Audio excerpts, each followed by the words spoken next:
तो आज हम जो मशीन के बारे में टॉपिक स्टार्ट करेंगे वो हम लोगों ने एक्चुअली में जो आपका ट्रांसफार्मर सिंगल फेज पर है तो उसमें लोगों ने इसको डिस्कस कर लिया था, लेकिन फिर से इसने 3 फेज में डाल रखा है तो उसको फिर से डिस्कस करेंगे। तो इसमें क्या है कि आपके पास में हम 2-3 चीज के बारे में पढ़ेंगे। सबसे पहले तो ये पढ़ना है कि आपको डिफरेंस बिटवीन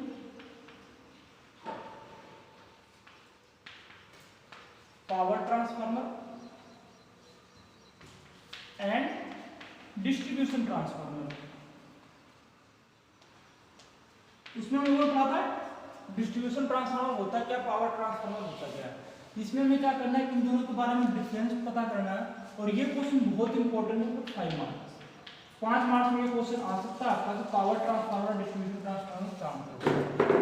तो उस दिन देखो हम लोगों ने पढ़ा क्या क्या था कि जो पावर ट्रांसफार्मर होता है उसको हम कहाँ यूज करते हैं, जिस ट्रांसफार्मर का यूज करते हैं जनरेटिंग स्टेशन में, वो ट्रांसफार्मर आपके कौन से थे, पावर ट्रांसफार्मर थे। और जो डिस्ट्रीब्यूशन ट्रांसफार्मर था इसको हम कहाँ पे यूज करते थे, डिस्ट्रीब्यूशन पर्पस के, मतलब इलेक्ट्रिसिटी को क्या करने के लिए, बांटने के लिए, मतलब डिस्ट्रीब्यूट करने के लिए जिस ट्रांसफार्मर का यूज करते थे उसे क्या बोलते थे, हम डिस्ट्रीब्यूशन ट्रांसफार्मर बोलते थे। ठीक है ना। दूसरा पॉइंट हम लोगों ने इसमें क्या बोला था कि जो पावर ट्रांसफार्मर था उसको क्या करते हैं, अगर लोड है तो क्या है, तो हम क्या करते हैं उसको ऑन कर रहे थे, अगर लोड नहीं है तो उसको क्या कर रखते हैं, ऑफ करके रखते हैं। ठीक है। जैसे गर्मी के दिन में अगर ज्यादा लोड आ गया तो हम क्या करते हैं, पावर ट्रांसफार्मर को हम ऑन कर देते हैं, और जैसे अगर ठंडा के दिन में लाइट लोड हल्का हो गया, कम हो गया, तो हम क्या करते हैं, पावर ट्रांसफार्मर को हम ऑफ कर देते हैं। लेकिन जो डिस्ट्रीब्यूशन ट्रांसफार्मर है इसके केस में क्या था कि चाहे तो लोड ऑन हो चाहे तो लोड ऑफ हो, ये क्या होता है 7 इंटू में 24 इंटू में मतलब 24 घंटे 7 दिन वीक में, और जितने भी पूरे साल के जितने भी आते हैं कंटिन्यूअसली क्या होता है, ये आपका डिस्ट्रीब्यूशन ट्रांसफार्मर रन करता रहता है। तो तीसरा जो बात है पावर ट्रांसफार्मर डिस्ट्रीब्यूशन ट्रांसफार्मर के अंदर में, वो आती है इसकी पावर रेटिंग। तो जो पावर ट्रांसफार्मर बहुत ही हाई रेटिंग में आता है, इसकी रेटिंग होती है आपके पास में 400 kVA से लेकर के कितना केवी तक जाता है, 11 केवी तक जाता होगा। ठीक है ना। 400 से लेकर के अगर 11 केवी तक के आसपास, सॉरी 400 से लेकर के 33 केवी तक के कोई ट्रांसफार्मर है तो वो सारे के सारे कौन से ट्रांसफार्मर है, distribution transformer, sorry power transformer है 400 से 33। अब इसके बीच में कौन सा हो गया, 400 हो गया, 200 हो गया, 66 हो गया, 33 हो गया। तो ये सारे के सारे कौन से ट्रांसफार्मर हो गए, ये सारे के सारे हो गए आपके पास में, और एक बच गया 110। ये सारे के सारे जो ट्रांसफार्मर है सारे के सारे क्या है, ये सारे पावर ट्रांसफार्मर है। और इससे नीचे हम देखते हैं जैसे कि 33 नीचे कौन सा हो गया, 11 हो गया, और बताओ कौन सा हो गया, 400 वोल्ट का हो गया। उसके बाद में 220 वोल्ट हो गया। सारे के सारे जो आते हैं सारे के सारे क्या होते हैं, ये डिस्ट्रीब्यूशन ट्रांसफार्मर के अंतर्गत में आते हैं। तो ये था डिफरेंस बिटवीन पावर ट्रांसफार्मर और डिस्ट्रीब्यूशन ट्रांसफार्मर। ठीक है। आगे जो हम टॉपिक डिस्कस करेंगे वो क्या है, रेटिंग ऑफ ट्रांसफार्मर।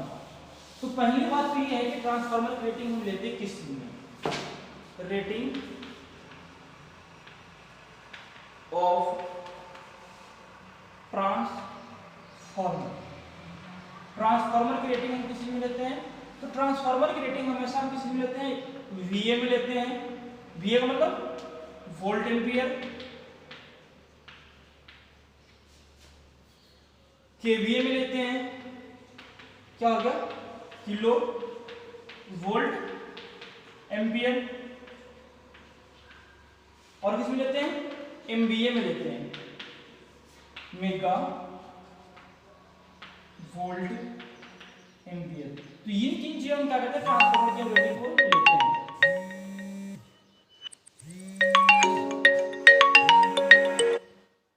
ठीक है ना। उसके बाद क्या है कि जैसे ही हम इन तीनों के बाद हमारे पास क्या आता है कि इसके स्पेसिफिकेशन, और स्पेसिफिकेशन इसको कैसे कैसे एक्सप्लेन करते हैं वो देखते हैं। स्पेसिफिकेशन के अंदर में आता क्या क्या है, हालांकि इसको हम लोगों ने डिस्कस पहले कर दिया था, लेकिन फिर से हम स्पेसिफिकेशन के बारे में आते हैं। स्पेसिफिकेशन में जो हम डिस्कस करते हैं वो क्या करते हैं, सबसे पहला चीज जो होता है स्पेसिफिकेशन में वो क्या होता है आपके लिए कि हम जो इंपॉर्टेंट पॉइंट देखते हैं, सबसे पहला चीज देखते हैं कि ट्रांसफार्मर कौन सा है स्पेसिफिकेशन में। तो ट्रांसफार्मर है किस तरीके का ट्रांसफार्मर है, पावर ट्रांसफार्मर है, डिस्ट्रीब्यूशन ट्रांसफार्मर है। तो सबसे पहले हम क्या देखते हैं, types of transformer, types of transformer. उसके बाद अगर हम अगले बात के ऊपर में आए तो दूसरा जो पॉइंट होता है वो हम क्या देखते हैं इसमें कि year of manufacture, year of manufacture मतलब ये ट्रांसफार्मर कब बना था, 2020 में बना था, 15, जब भी बना हम क्या डालते हैं, ईयर डालते हैं। तीसरा क्या डालते हैं, सप्लाई फ्रीक्वेंसी, सप्लाई फ्रीक्वेंसी कितने फ्रीक्वेंसी के लिए क्या है, ऑपरेटेड इन हर्ट्ज, जितना के लिए हम क्या करेंगे उसको डालेंगे। तीसरा क्या डालते हैं, तीसरा हम डालते हैं इसका रिलेटेड केवीए, रिलेटेड केवीए कितना किलो वोल्ट एम्पियर का है। चौथा जो डालते हैं वो क्या डालते हैं, वो डालते हैं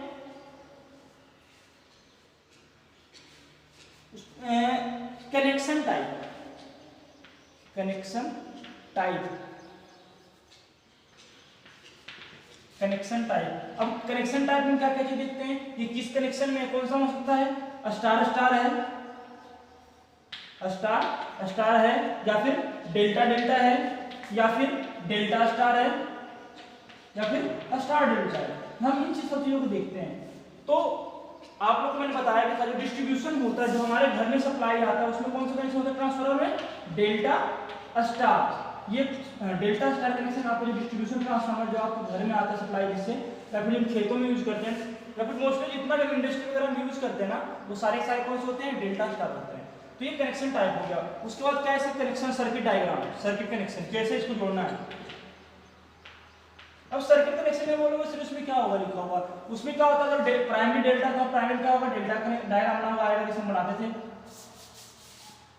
और अगर सेकेंडरी में क्या है, स्टार तो क्या होगा, स्टार का कनेक्शन आपके पास में बना हुआ आएगा, वो नेम प्लेट नहीं आता है, नेम प्लेट लगा होता है उसके ऊपर सारा का सारा चीज आता है। उसके बाद क्या आता है कि मास वॉल्यूम ऑफ ट्रांसफार्मर है, ट्रांसफार्मर का वॉल्यूम कितना है, इसका इंसुलेशन मतलब कितना, ट्रांसफार्मर का वॉल्यूम कितना कितना चाहिए, इसमें एबिलिटी चाहिए, ये सारे चीजें हम क्या देखते हैं इसमें स्पेसिफिकेशन में देखते हैं।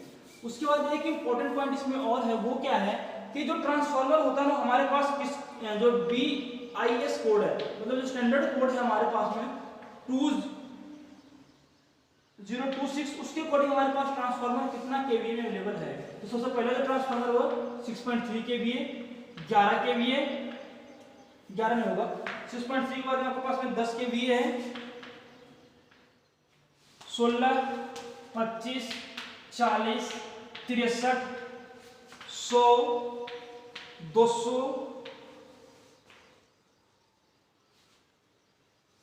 160, 200 नहीं 250 है, 160 और जो आपके पास में है 400 और 1000, इतना केवीए तक का हमारे पास transformer according to BSI standard code के अनुसार हमारे पास में इतना केवीए तक के ट्रांसफार्मर आपके पास में अवेलेबल है। तो जो हमारे घर में मोस्टली जो खेत वाली टंकी वाली होती है तो वो 63 की होगी, या तो वो हमारे पास में 100 केवीए की होती है।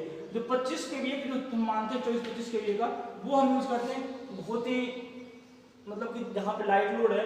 और ये 16 केवीए, 10 केवीए, ये जो है ना सारे के सारे सिंगल पोल ट्रांसफार्मर होते हैं। वो मतलब एक ही पोल पे आपने देखा होगा कि ट्रांसफार्मर लगा होता है, ये मोस्टली राजस्थान के साइड में दिखेगा कि एक ही पोल पे ट्रांसफार्मर लगा करके हम कम कंज्यूमर तो क्या करते हैं उसको वहीं से उसको सप्लाई दे देते हैं। और ये मोस्टली सिंगल फेज ही होता है, छोटे ट्रांसफार्मर होते हैं। तो इस प्रकार का था हमारे पास में ट्रांसफार्मर। इसमें अब हम लोग को एक टॉपिक और पढ़ना जो कल पढ़ेंगे वो है ऑन लोड टैप शेड्यूल। इसके बाद आपकी पूरी की पूरी मशीन के जो सिलेबस वो कवर हो जाएगा। उसके बाद हम लोग इसका देखते हैं आगे टेस्ट सीरीज से क्या करते हैं।